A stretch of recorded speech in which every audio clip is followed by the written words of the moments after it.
আসসালামু আলাইকুম।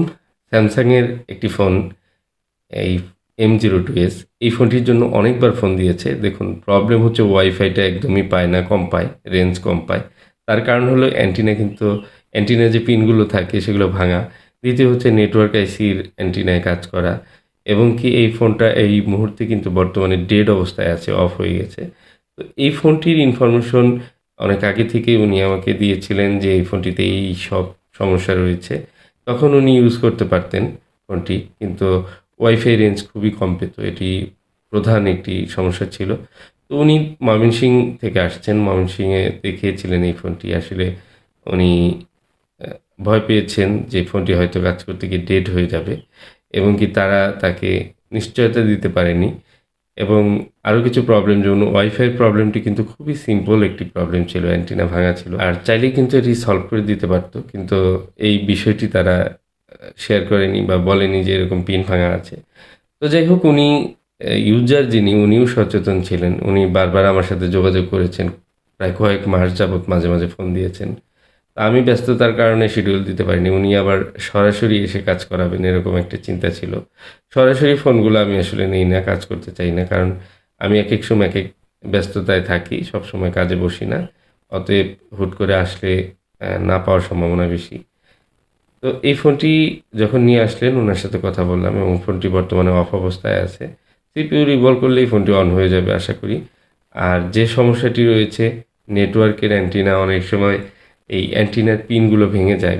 ভেঙে যাওয়ার কারণে বা কোনো ধরনের সমস্যার কারণে তখন কিন্তু ওয়াইফাই অথবা নেটওয়ার্কের এরকম অ্যান্টিনার সমস্যা হলে নেটওয়ার্কও কিন্তু কম পায়, সিগন্যাল কম পায়, ঘরের ভিতরে কম পায়। বিশেষ করে অন্যান্য ফোনের সাথে তুলনা করতে গেলে দেখা যায় যে খুবই কম পায়। দেখুন সিপিইউ রিমুভ করার পর কিছু নিচ থেকে কিছু লাইনের কালার কোডিং উঠে যায়। উঠে যাওয়ার কারণে এই সিপিইউগুলো রিভলভ করে যখন ইনস্টল করব তখন কিন্তু বলগুলো শর্ট হয়ে যাবে। এজন্য একটু ইউভি ব্যবহার করতে হয়। তো আমি ইউভি ব্যবহার করে তারপর সিপিইউটা রিভলভ করছি এবং কি ইউভিটা লাইটের নিচে রেখেছি। তো দেখুন, এই সিপিইউ রিভলভের ভিডিও অসংখ্য থাকতে পারে, অনেক ধরনের ভিডিও থাকতে পারে। আমার ভিডিওগুলো একটু ন্যাচারাল করার চেষ্টা করি।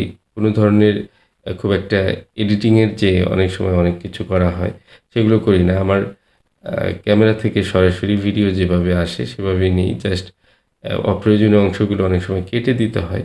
কারণ না হলে ভিডিও অনেক লং হয়ে যায়। এছাড়া তেমন কোনো এফেক্ট আমি কিন্তু ইউজ করি না। অ্যা কোনো ধরনের এফেক্টই ইউজ করি না বললেই চলে। এভাবে ভিডিওগুলো আপলোড করে থাকি।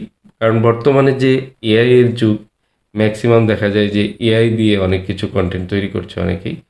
তো আমি আসলে যতটুকু সম্ভব মোবাইলে কাজের ভিডিও যেহেতু ন্যাচারাল করার চেষ্টা করে থাকি।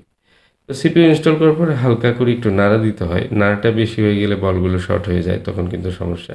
এবং সাথেই এমএমসি থাকেই, এমএমসি যেন হিট না লাগে সে বিষয়ে খেয়াল রেখে সুন্দর করে রিবোলিং করে ইনস্টল করলেই প্রবলেমগুলো ফিক্স হয়ে যায়। দেখুন এই ফোনের ডেড হয়ে থাকা বা ডেড ফোনগুলোর অবস্থা, কয়েকটি অবস্থা থাকে।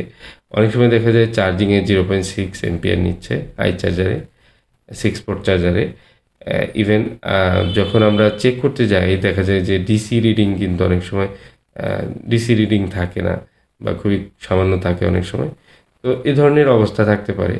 আমি দেখুন চার্জে লাগিয়েছি, চার্জিংয়ের অ্যা রিং এসেছে। তার মানে হচ্ছে চার্জিংয়ের যেহেতু সিম্বলটি এসেছে, আমার মনে হচ্ছে ফোনটি সম্পূর্ণ অন হয়ে যাবে। দেখুন M02s স্যামসাংয়ের এই ফোনটি। তো ফোনটি অন হলে এবং ওয়াইফাই অন হয় কিনা দেখুন, এই ভাইয়ের ছবি দেওয়া আছে। উনি সরাসরি কিন্তু আসছেন আমার কাছে। উনার আসলে অনেকদিন যাবৎ যোগাযোগ করছিলেন। ফোনটা ঠিক হওয়া খুবই প্রয়োজন ছিল এবং কি ফোনটা নষ্ট হয়ে গেলে উনি একদম অচল হয়ে যাবেন। এই কারণে উনি কিন্তু রিস্ক নিতে চাননি। উনি বারবার এই কথাগুলো বলছেন। যে কারণে অনেক কষ্ট করে অনেক দূর ঘুরে কিন্তু উনি আমার কাছে সরাসরি এসেছেন। তো যাই হোক, উনার ফোনের পিনকোড দেওয়া আছে এবং এখন আমি দেখব ওয়াইফাইটা অন হয় কিনা।